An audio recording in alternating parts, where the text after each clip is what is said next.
क्यों कन्हैया, नींद नहीं आ रही है क्या? किस चिंता ने घेर रखा है? दाऊ, मुझे चिंता सता रही है कि हस्तिनापुर में न जाने लोगों पर क्या बीत रही होगी। वही बीत रही होगी जो हर युद्ध के पश्चात लोगों पर बीतती है। भूकंप आकर चला जाए तो क्या रह जाता है? वही टूटी हुई छतें, गिरी हुई दीवारें, उजड़े हुए घर, अश्रु बहाते हुए नेत्र और सिसकते हुए अधर। किंतु यह सब कितना भयानक होता है ना ताऊ? इस युद्ध से भी अधिक भयानक जो स्थिति का कारण होता है। और यह युद्ध कोई साधारण युद्ध नहीं था, यह तो महाभारत का युद्ध था। और इस महाभारत के युद्ध का कारण अधर्म था दाऊ। और इस अधर्म का कारण तुम हो कन्हैया। मैं? भला मैं किस प्रकार अधर्म का कारण हो सकता हूं दाऊ? अपने मन से पूछो कन्हैया। ना तुम पांडवों के साथ होते और ना ही ये अनर्थ होता। कदाचित आप ठीक कह रहे हैं दाऊ कि अधर्म की जड़ मैं ही हूं। धर्म की जड़ तो कुलश्रेष्ठ भीष्म पितामह की वो प्रतिज्ञा थी जिसने उन्हें राष्ट्र के प्रति नहीं, सिंहासन के प्रति निष्ठाबद्ध कर दिया था, चाहे उस पर कोई महापापी ही क्यों ना बैठा हो। अधर्म की जड़ तो मैं ही हूं, क्योंकि धर्म की जड़ तो कदाचित तायाश्री के उन पुत्रों में निहित थी जिसने उनसे भले बुरे की पहचान भी छीन ली थी।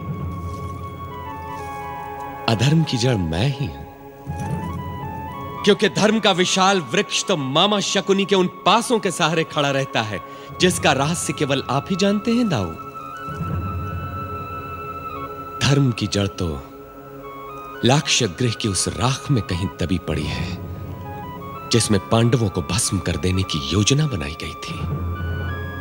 मैं बड़ा अधर्मी हूं दाऊ, बड़ा अधर्मी हूं कि मैंने भरी सभा में एक अबला नारी को नग्नता से बचा लिया था, क्योंकि उस सभा में उसका चीर हरण करने वाले सब के सब धर्म के रक्षक थे। है ना दाऊ? मैं मानता हूं कि कौरवों ने कई अनुचित कार्य किए, उन्होंने कई बार अपनी नीचता का प्रमाण भी दिया, किंतु इसके उत्तर में तुमने क्या किया? क्या तुम भी अपने स्तर से नीचे नहीं गिरे? क्या तुमने भी छल कपट दाम दंड से काम नहीं लिया? यदि कोई कीचड़ में खड़ा होकर आप पर पत्थर फेंक रहा हो तो उसे रोकने के लिए कीचड़ में जाना ही पड़ता है दाऊ, क्योंकि यदि कीचड़ में खड़े होकर पत्थर फेंकने वाले को यह विश्वास हो जाए कि कोई उजले और साफ वस्त्रों वाला कीचड़ की वजह से उसके पास नहीं आ सकता, तो फिर वह पत्थर फेंकता ही रहेगा। और जिस छल कपट दाम दंड भेद की आप बात कर रहे हैं दाऊ, उसका प्रारंभ तो द्यूत क्रीड़ा और लाक्षागृह से ही हो चुका था। आपको याद है ना दाऊ? तुम वो तो कर सकते थे जो मैंने किया। और आपने क्या किया दाऊ? तुम भली भांति जानते हो कन्हैया कि मैंने क्या किया। मैंने निर्णय किया कि मैं इस युद्ध में किसी भी पक्ष का साथ नहीं दूंगा। आप बधाई के पात्र हैं दाऊ, आपने तो असंभव को भी संभव बना दिया। मैं समझा नहीं कृष्ण, तुम क्या कह रहे हो? दाऊ, मैं ये कह रहा हूं कि जब युद्ध में एक पक्ष धर्म पर हो और दूसरा अधर्म पर, तो उससे दूर रहना या अलग रहना अपने उत्तरदायित्व से मुंह मोड़ लेने के समान होता है।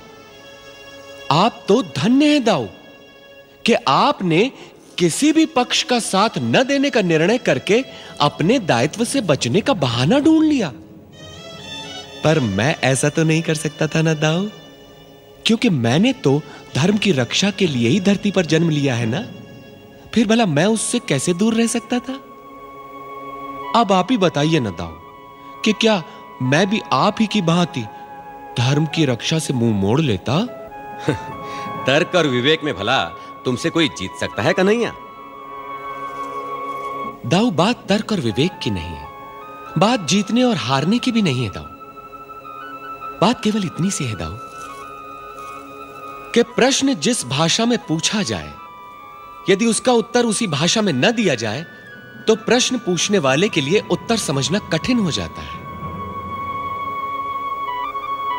कौरव जिस भाषा का प्रयोग कर रहे थे वो छल और कपट की भाषा थी दाऊ। यदि उसका उत्तर उसी भाषा में न दिया जाता तो उनका अभिमान उसे समझने से इनकार कर देता।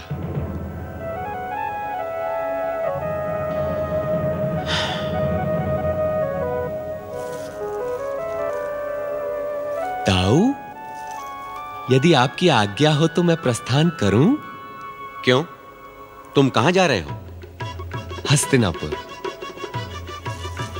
कदाचित हस्तिनापुर को इस समय मेरी आवश्यकता है दाऊ।